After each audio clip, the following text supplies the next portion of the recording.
गीता अध्याय 3 श्लोक 16। एवं प्रवर्तितं चक्रं नानुवर्तयति यः अज्ञायुरिन्द्रियारामो मोघं पार्थ सजीवति। हे पार्थ, जो पुरुष इस लोक में इस प्रकार परंपरा से प्रचलित सृष्टि चक्र के अनुसार नहीं वर्तता, परवर्तितम चक्रम न अनुवर्तयति, प्रचलित सृष्टि चक्र के अनुसार नहीं वर्तता अर्थात अपने कर्तव्य का पालन नहीं करता, वह इंद्रियों के द्वारा भोगों में रमण करने वाला इंद्रियारामः अज्ञायु मोघम जीवति, वह इंद्रियों के द्वारा भोगों में रमण करने वाला पापायु पुरुष व्यर्थ ही जीता है। जो पुरुष इस लोक में इस प्रकार परंपरा से प्रचलित सृष्टि चक्र के अनुसार नहीं वर्तता। कौन सा सृष्टि चक्र? जो पीछे बताया जा चुका है कि यज्ञ से वृष्टि होती है, बारिश होती है, और यज्ञ विहित कर्मों से, शास्त्र अनुमोदित कर्मों से उत्पन्न होते हैं। इसलिए यज्ञ करना चाहिए। और यज्ञ केवल जो अग्नि जलाकर किया जाता है वही केवल यज्ञ नहीं है। अपने कर्तव्य कर्मों को करना शास्त्र रीति से वेदों में बताए अनुसार वह भी यज्ञ ही है।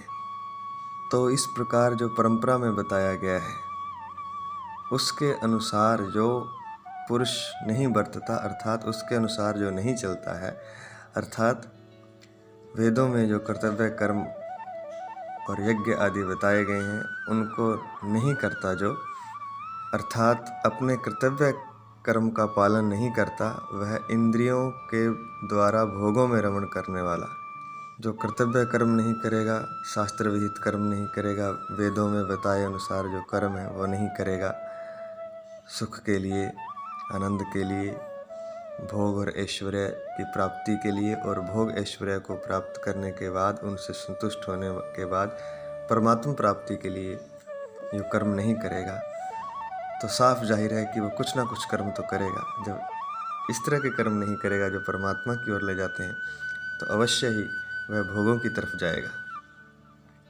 तो वह इंद्रियों के द्वारा भोगों में रमण करेगा, और ऐसा पुरुष जो है उसको पापायु पुरुष कहा गया है। और ऐसे पुरुष के बारे में कहा गया है कि वो व्यर्थ ही आता है इस धरती पर, व्यर्थ ही चला जाता है और व्यर्थ ही वो जीता है। उसके जीने का कोई तात्पर्य नहीं है, कोई प्रयोजन नहीं है। मान लीजिए कोई साइकिल से ऊपर चढ़ाई की तरफ जा रहा है, तो चढ़ाई की तरफ जाने के लिए उसे पैडल मारने पड़ेंगे, उसे जोर लगाना पड़ेगा, उसे शक्ति व्यय करनी पड़ेगी। अगर वो शक्ति व्यय नहीं करता है, पैडल नहीं मारता है, छोड़ देता है, रुक जाता है, तो क्या होगा?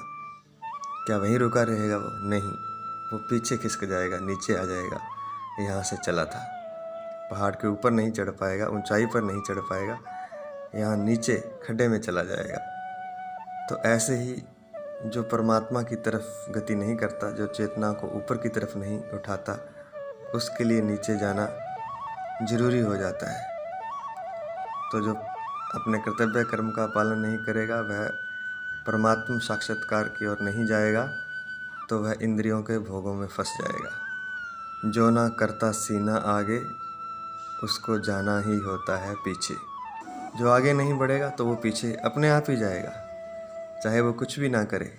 अगर आगे बढ़ने का प्रयास नहीं कर रहा है तो पीछे जाना उसकी नियति है, उसका स्वभाव है। नीचे गिरने में कोई मेहनत नहीं लगती है, नीचे अपने आप ही गिर जाता है। लेकिन ऊपर चढ़ने के लिए प्रयास की आवश्यकता होती है, मेहनत की आवश्यकता होती है।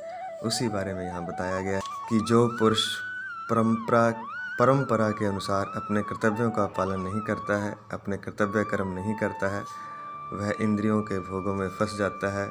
और ऐसा पुरुष, ऐसा पाप आयु पुरुष, उसकी आयु को पाप ही बताया गया है, ऐसा पाप आयु पुरुष व्यर्थ ही जीता है, व्यर्थ ही आता है, व्यर्थ ही इस धरती से चला जाता है। उसके जीवन का कोई प्रयोजन नहीं है। जय श्री कृष्ण।